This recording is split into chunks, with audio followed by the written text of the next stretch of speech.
இங்க பாருங்களேன், இந்த இடத்துல என்ன என்ன பண்ணி வச்சிருக்கான் அப்படின்னு பாருங்களேன்.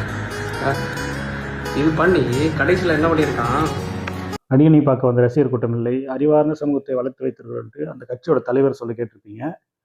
அந்த அறிவார்ந்த சமூகத்திலேருந்து ஒருத்தர் என்ன பண்ணா அப்படின்னா, இன்றைக்கி ஆல்டன் பி நெல்சன் அப்படின்ற ஒரு நடுநிலையாளர், வழக்கறிஞர் அவர்.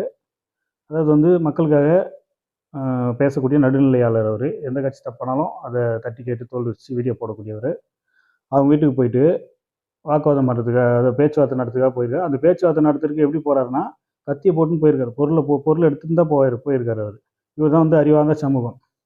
அப்படி பேசும்போது இவங்களுக்குள்ள வாக்குவாதம் முற்றும்போது அந்த பெண்மணி வந்திருக்காங்க. அந்த ஆல்டன் பி நெல்சன் அவங்க அம்மா வந்திருக்காங்க. அவங்க தடுக்கிறதுக்காக வந்திருக்காங்க. அந்த அந்த பெண்மணி வந்து வயிற்றில் எட்டி வடிச்சிருக்கான். இவன் தான் வந்து அறிவார்ந்த சமூகம். இவனை மாரி 1ஆம் நம்பர் தற்கூரி உள்ள கட்சி. அந்த ராஜபவனை வந்து பக்கத்து வீட்டில் இருக்கிற ஆளுலாம் வந்து எல்லாம் ஒன்றா சேர்ந்து குமுறுன்னு குமுறி லெஃப்ட் ரைட்டு குத்தி உட்கார வச்சிட்டானுங்க.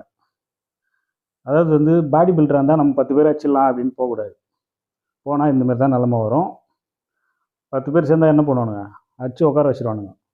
நம்ம தான் ராஜா, அப்படி பொருள் போயிட்டுன்னு போயிடலாம், கத்தி போட்டுன்னு போயிட்டு அவங்க வீட்டுக்கு போய் செஞ்சுட்டு வந்துடலாம் அப்படின்னு நினச்சா அதெல்லாம் வந்து ஓவர் கான்ஃபிடென்ஸ். இந்தமாரி தான் ஊமக்குத்து வாங்கின்னு வரணும். இந்தமாரி தற்குறி ரவுடி பயிலெலாம் கட்சியில் வச்சுன்னு இவங்க வந்து மற்ற கட்சியில் இருக்கணும் தற்குறின்னு சொல்லியிருக்கானுங்க.